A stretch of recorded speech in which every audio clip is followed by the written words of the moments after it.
जो स्त्रियां मायके से यह 3 चीज़ें लाती है उसके पति कंगाल हो जाते हैं। राधे राधे दोस्तों, आप सभी का एक बार फिर से बहुत बहुत स्वागत है। मित्रों, आज आप सभी को बताएंगे कि जो लड़की विवाह के समय मायके से यह 3 चीज़ें लेकर ससुराल जाती है वह अपने ससुराल वाले को कंगाल बना देती है। प्रिय माताओं बहनों, आज की यह वीडियो बहुत ही ज्ञानवर्धक है। इसे हर स्त्री और पुरुष को अवश्य ही सुननी चाहिए। अक्सर हम देखते हैं कि शादी के बाद कुछ लोगों की ज़िंदगी संवर जाती है, वहीं कुछ लोगों की ज़िंदगी बिखर जाती है।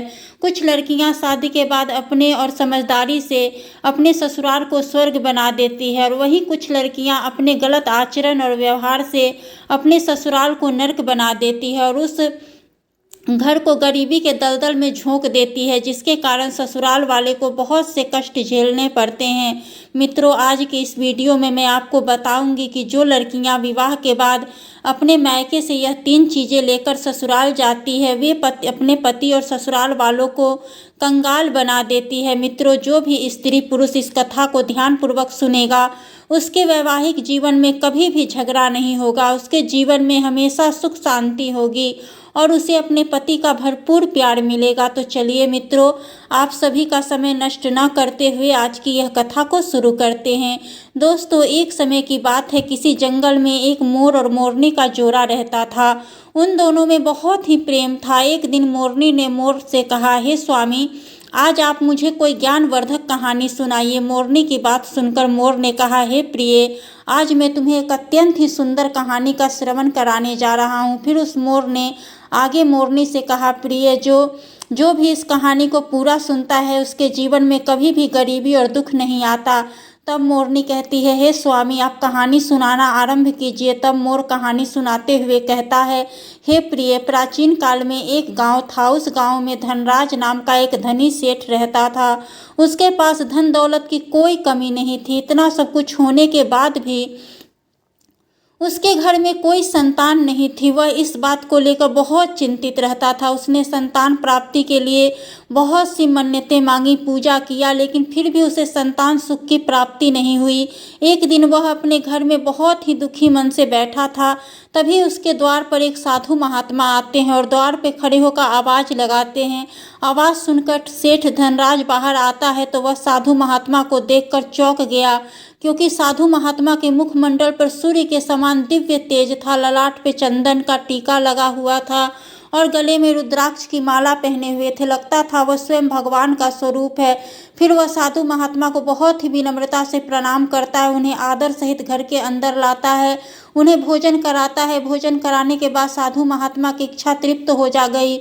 वह सेठ से बहुत प्रसन्न हुए, बोले, हे पुत्र, मैं तुम्हारी सेवा और भक्ति से प्रसन्न हुआ, मांगो तुम्हें क्या चाहिए। तभी सेठ ने हाथ जोड़ते हुए कहा, हे मुनिवर, ईश्वर की कृपा से एक चीज़ को छोड़कर किसी भी चीज़ की कोई कमी नहीं है, बस आप मुझे संतान प्राप्ति का आशीर्वाद दे दीजिए। सेठ के कहने पर साधु महात्मा ने सेठ को संतान प्राप्ति का आशीर्वाद दिया। उसके बाद वो अपने स्थान के लिए चले गए।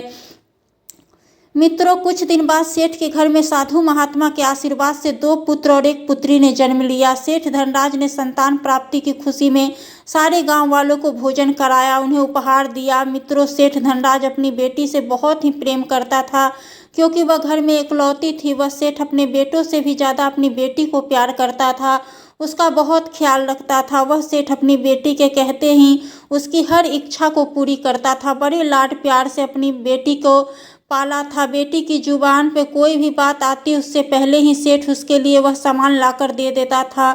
दोस्तों, कहते हैं कि संतान को ज़रूरत से ज़्यादा प्यार नहीं करना चाहिए और न ही उसकी सभी इच्छाएं पूरी करनी चाहिए, क्योंकि यह सब करने से संतान के व्यक्तित्व पर बुरा असर पड़ता है और उसका भविष्य खतरे में पड़ सकता है।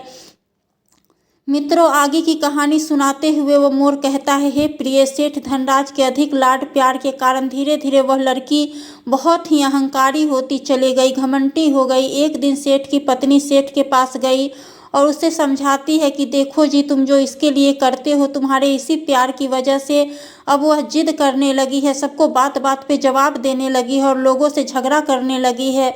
सेठानी की बात सुनकर सेठ ने कहा, तुम व्यर्थ ही चिंता करती हो, अभी वह छोटी बच्ची है, जब बड़ी होगी तो सब ठीक हो जाएगा। फिर सेठानी ने गुस्से से कहा, देखना एक दिन आपका यह प्यार आपकी हमारी बेटी का जीवन बर्बाद कर देगा और अंत में आपको जीवन भर आंसू बहाने पड़ेंगे। ध्यान रखना, एक लड़की का घर बर्बाद होता है तो सिर्फ उसे ही दुख नहीं होता, माँ बाप भी जीवन भर दुखी रहते हैं। मित्रों, समय बीतता गया। कुछ ही समय के बाद वह लड़की बड़ी हो गई। मित्रों, जब बेटी बड़ी हो जाती है तो माँ बाप को एक ही चिंता रहती है कि मेरी बच्ची का जल्दी से जल्दी घर बस जाए और इस जिम्मेदारी से मुक्त हो जाऊं। फिर एक दिन सेठ ने अपनी बेटी के लिए एक अच्छा सा लड़का देखकर उसका विवाह करा दिया। बेटी विदा होकर अपने ससुराल चली गई। जब वह ससुराल में पहुंची तो उसे अभी ससुराल में 7 दिन भी नहीं बीते थे कि उसने एक पत्र अपने पिता को लिखा और सेठ को अपने ससुराल बुला लिया। सेठ पत्र पढ़कर अपनी बेटी को बुलाने पर उसके ससुराल जा पहुंचा और अपनी बेटी से पूछने लगा, बेटी क्या बात है, तुमने मुझे अचानक से क्यों बुलाया, सब ठीक तो है। तभी उसकी बेटी ने गुस्से में सेठ से कहा, पिताजी आप मुझसे पूछ रहे हो कि मैं कैसी हूँ, मैं तो यहाँ पर बहुत ज़्यादा परेशान हो रही हूँ, मेरा यहाँ पर दम घुट रहा है। तभी सेठ ने कहा, बेटी अभी तो यहाँ आए तुम्हें ठीक से 7 दिन भी पूरे नहीं हुए और तुम इतना परेशान हो गई।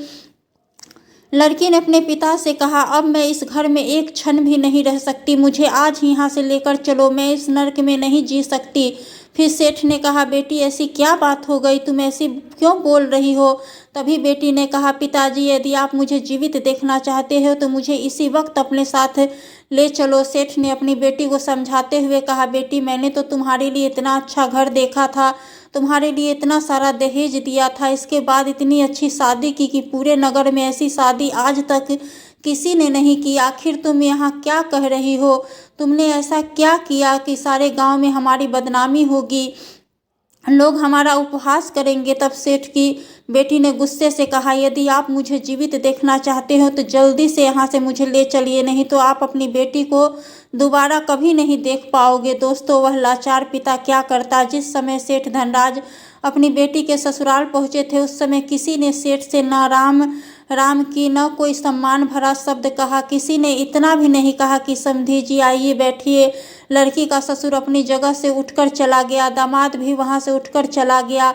घर के किसी सदस्य ने भी सेठ का हाल चाल भी नहीं पूछा। मित्रों, यह सब उसकी बेटी के व्यवहार का परिणाम था, जिसके कारण उसकी ससुराल में उसके पिता की किसी ने कोई इज्जत नहीं की थी। यदि बेटी अपने ससुराल में सबके साथ अच्छा व्यवहार रखती तो आज लोग उसके पिता के स्वागत में खड़े हुए मिलते। मित्रों, अपनी बेटी के इस प्रकार से जिद करने पर सेठ ने काफ़ी देर सोचा। फिर उसने अपनी बेटी से कहा, बेटी एक बार तेरी सास से पूछ लेता हूँ वह कि ऐसा व्यवहार क्यों कर रही है।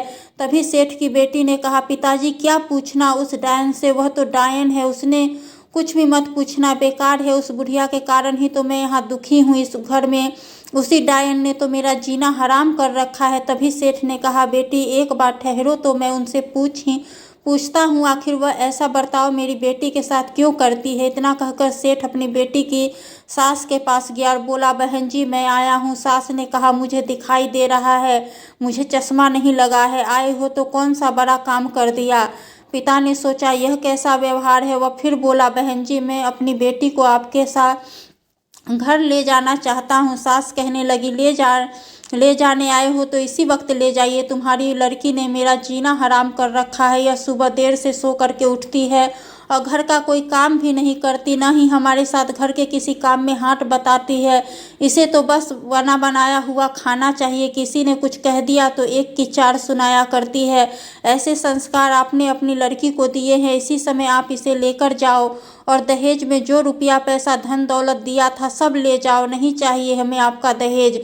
सास की बातें सुनकर सेठ का सिर शर्म से नीचे झुक गया और अपनी बेटी को अपने साथ लेकर अपने घर चल दिया। और चलते समय सेठ ने अपनी बेटी की सास से कहा, बहन जी कुछ ही दिन के बाद मैं इसे भेज दूंगा। सास बोली, भाई साहब ऐसी बहू को आप जिंदगी में कभी मेरे घर मत भेजना। सेठ समझ गया जरूर कुछ गड़बड़ है।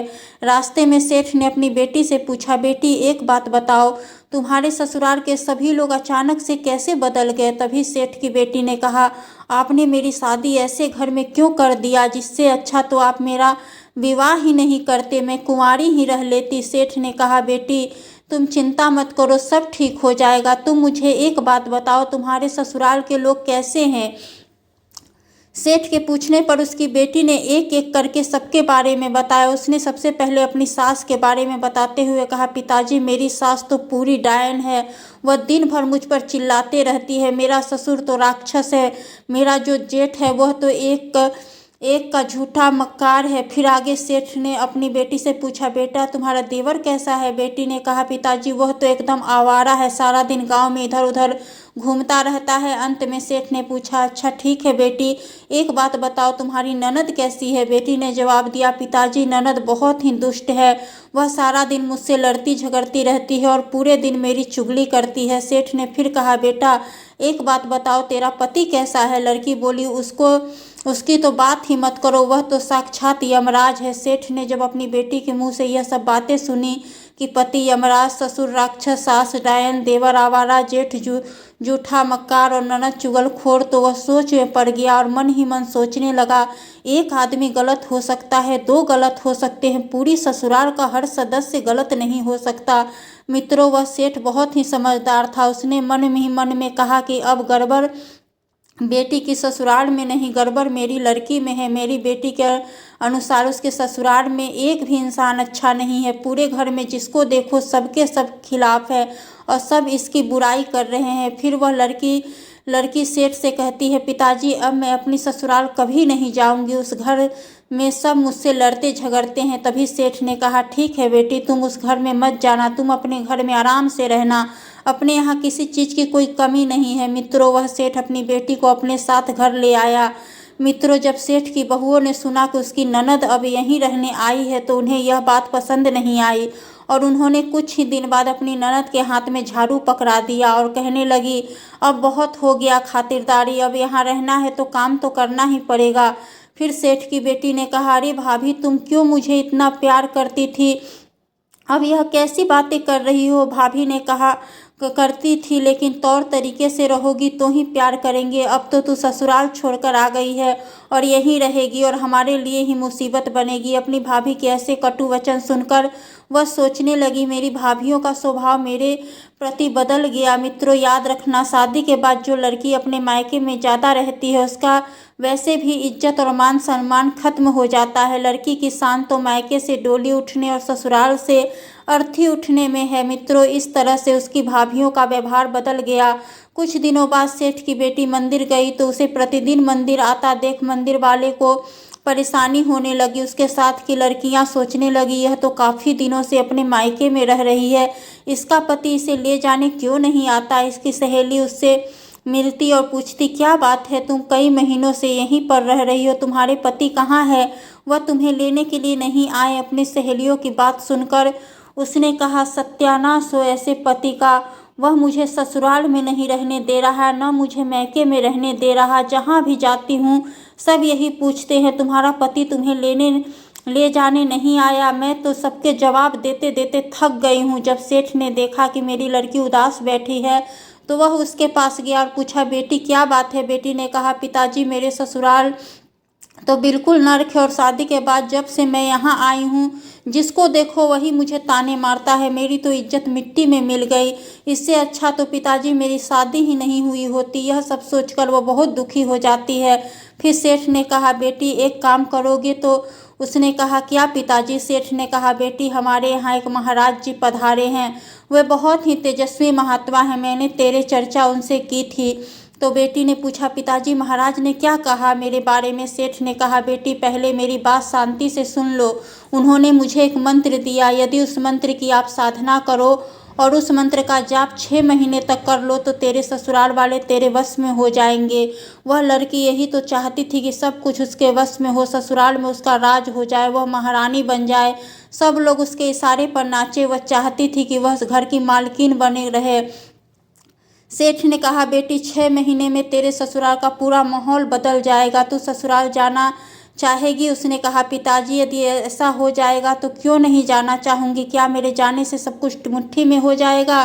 तभी सेठ ने कहा, हाँ बेटी, सब कुछ तेरी मुट्ठी में होगा, तेरा पति तो तेरे आगे पीछे घूमेगा, सास तेरे पैर दबाएगी। बेटी ने कहा, क्या पिताजी, वास्तव में सास मेरे पैर दबाएगी? उससे खुशी से कहा, पिताजी ऐसा हो तो ससुराल चाहती हूँ। सेठ ने कहा, बेटी सब कुछ ठीक हो जाएगा, लेकिन महाराज का दिया हुआ मंत्र मुझे जपना होगा। सेठ की बेटी ने कहा, पिताजी देखो, यह मंत्र मुझे याद नहीं होगा, और कोई काम हो तो बताओ। सेठ ने कहा, ठीक है बेटी, मंत्र मैं जप लूँगा, लेकिन तू कर ले, फिर देखना तुरंत प्रभाव पड़ेगा। और लड़की पूछने लगी, पिताजी मुझे क्या साधना करनी है?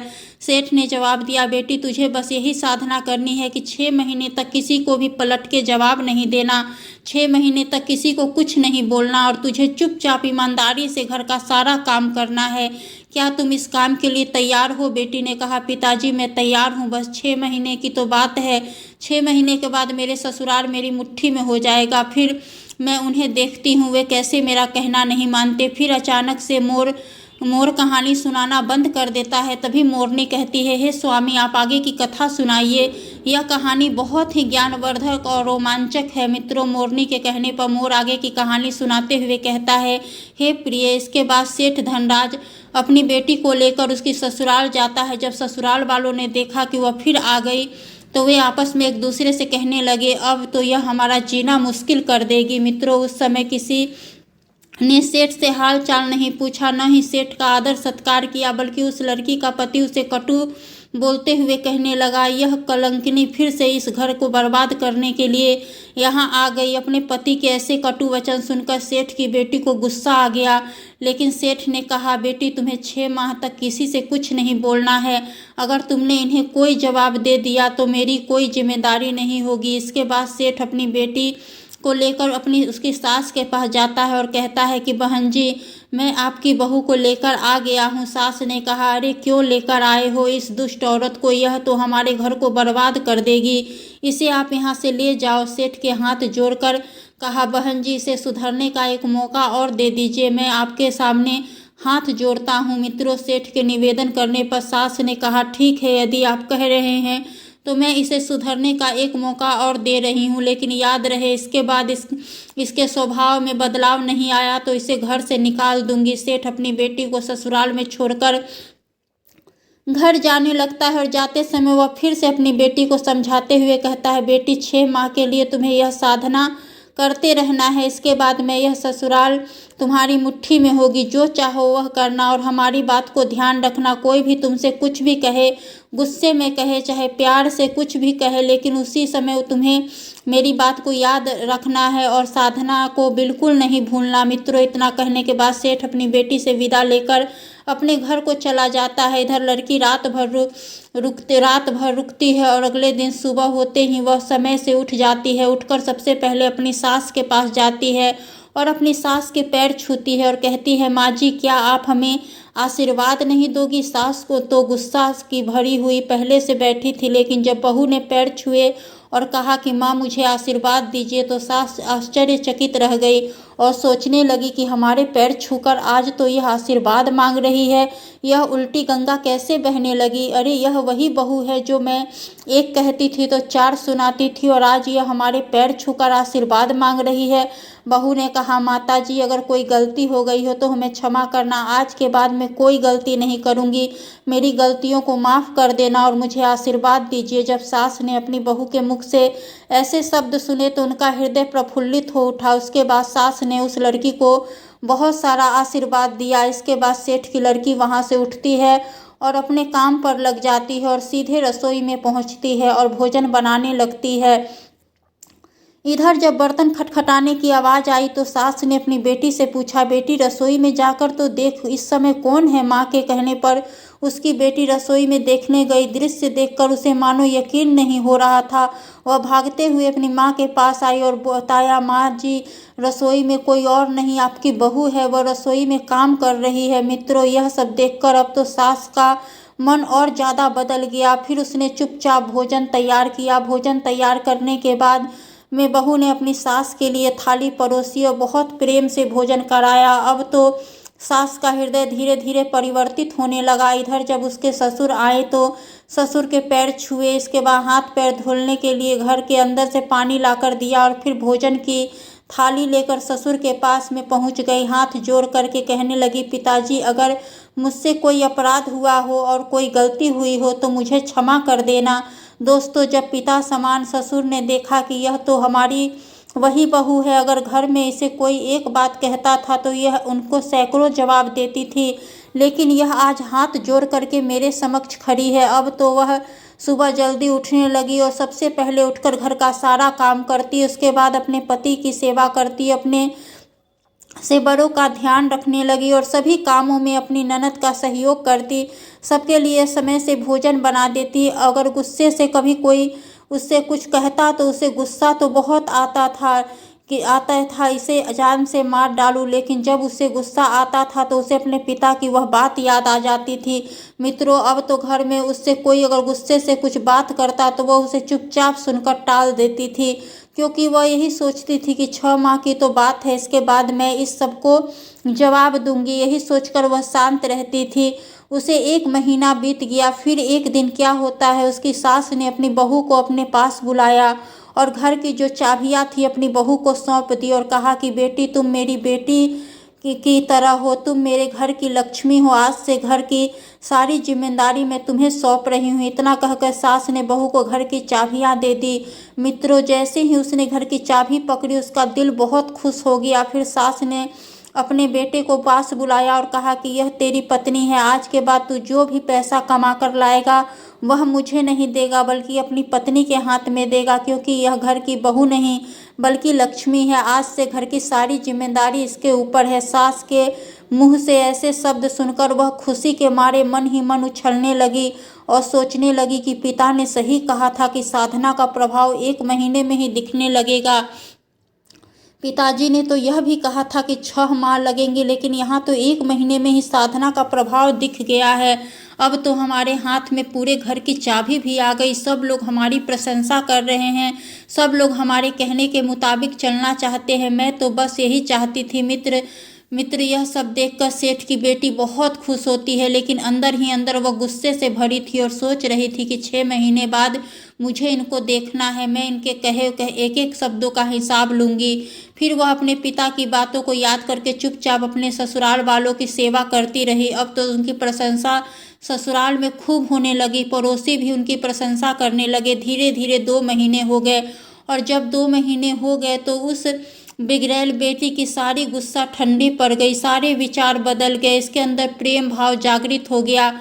अब वह सबके साथ प्रेम से बात करने लगी। सेठ ने अपने बेटे को पास बुलाया और कहा कि बेटा, अपनी बहन के ससुराल चले जाओ, उसे अपने साथ ले आओ। सेठ के कहने पर उसका बेटा अपनी बहन के ससुराल जा पहुंचा और बहन के पास जाकर कहने लगा, बहन, तुम घर चलने के लिए तैयार हो जाओ, हम तुम्हें अपने साथ ले जाने आए हैं। अपने भाई की बात सुनकर सेठ की बेटी ने कहा, भैया जाओ, पहले हमारी सासू माँ से पूछ लो, हमारे ससुर से जाने की अनुमति ले लो, इसके बाद ही मैं तुम्हारे साथ चलूँगी। बहन के कहने पर उसका भाई उसके सास ससुर के पास जाता है और कहता है, माताजी, त्योहार आने वाला है, इसीलिए पिताजी के कहने पर हम अपनी बहन को ले जाने आए हैं। अगर आप दोनों की अनुमति हो तो क्या अपनी बहन को अपने साथ ले जा सकते हैं। तभी सास कहने लगी, ठीक है बेटा, तुम भाई बहन का प्यार है, ले जाओ, लेकिन ज़्यादा दिन के लिए हमारी इस बहू को अपने यहाँ मत रोकना। रक्षाबंधन हो जाए इसके दूसरे दिन इसको भिजवा देना, क्योंकि इसके बगैर मुझे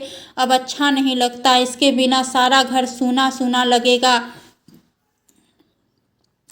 यह तो हमारे घर की लक्ष्मी है। मित्रों, अपने सास ससुर और पति से अनुमति लेकर वह अपने भाई के साथ अपने मायके आती है और पिता से मिली और पिता ने अपनी बेटी से पूछा, बेटी, तुम्हारी डायन सास कैसी है। तभी उसकी बेटी ने कहा, पिताजी, आप मेरी सास के बारे में ऐसे शब्द मत बोलिए, वह डायन नहीं है, वो तो हमारी माँ है। अरे अब वह माँ से भी बढ़कर प्रेम करती है। फिर सेठ ने पूछा, तुम्हारा राक्षस ससुर कैसा है? फिर उसने कहा, पिताजी मेरे ससुर के बारे में ऐसा मत बोले, मेरे ससुर के शब्द नहीं सुन सकती, वह राक्षस नहीं, वह तो हमें आपसे भी ज़्यादा प्रेम करते हैं। सेठ ने कहा, और तुम्हारा पति तो यमराज था, अब वह कैसा है? तो उसकी बेटी ने कहा, पिताजी हमारे पति के बारे में ऐसे मत बोलो, मेरा पति देवता है, उसके बारे में मैं एक भी शब्द नहीं सुन सकती। मित्रों, जब सेठ ने अपनी बेटी के मुख से यह शब्द सुने तो उसे लगा कि आज के पहले जो हमारा सिर नीचे झुक गया था, आज हमारा सिर दोबारा गर्व से ऊंचा हो गया है। उसके बाद उस लड़की ने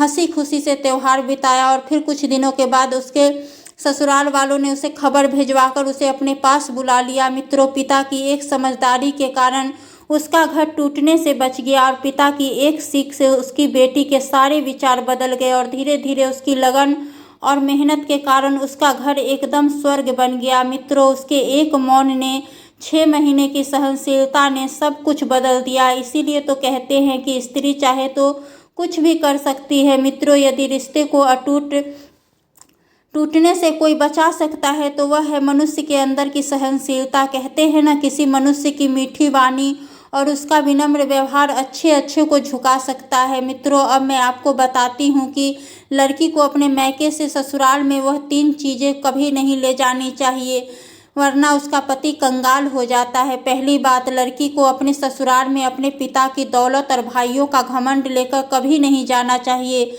जो लड़कियां शादी के बाद भी बाप की दौलत का और अपने मायके वालों का घमंड करती है, उसके बल पर ससुराल में लड़ाई झगड़ा करती है, ऐसी लड़कियां ससुराल में कभी भी खुश नहीं रहती, क्योंकि उनमें अहंकार आ जाता है और अहंकार में मनुष्य गलत काम करने लगता है। दूसरी, जिद। बचपन से लेकर जवानी तक अपने पिता के घर पर बात बात पर जिद की, जिस काम को करना चाहा पिता ने से वह कराया, जो मांगा पिता ने वो ला कर दिया। वही जिद करने की आदत अगर वे अपने ससुराल में भी लेकर जाती है तो याद रखना, आपके घर में सुख शांति कभी नहीं आएगी। इसलिए जो भी जिद आपके अंदर है उसे केवल आपके माता पिता ही सहन कर सकते हैं। पराए घर में आपको अपनी जिद को त्यागना पड़ेगा, तभी आप अपनी ससुराल में खुशहाल जीवन व्यतीत कर पाएंगी। नंबर 3, लड़ाई झगड़ा। जब आप अपने मायके में रहती हो तो अपने माता पिता से, अपने भाइयों से, अपनी बहनों से, परिवार वालों से, चाचा चाची से लड़ाई झगड़ा करती हो और वह आपके मायके वाले सहन कर लेते हैं, सुन लेते हैं, कुछ नहीं कहते। पर वही आदत लड़ाई झगड़ा वाली आप अपने ससुराल में लेकर जाओगी तो आपकी इस आदत के कारण सास ससुर और आपके पति से आपका झगड़ा होगा, जिससे परिवार में अशांति होगी। और वैसे भी जिस घर में लड़ाई झगड़े होते हैं वह घर कभी उन्नति नहीं करता, क्योंकि उस घर से माता लक्ष्मी रूठ कर चली जाती है और फिर वह घर कंगाल हो जाता है।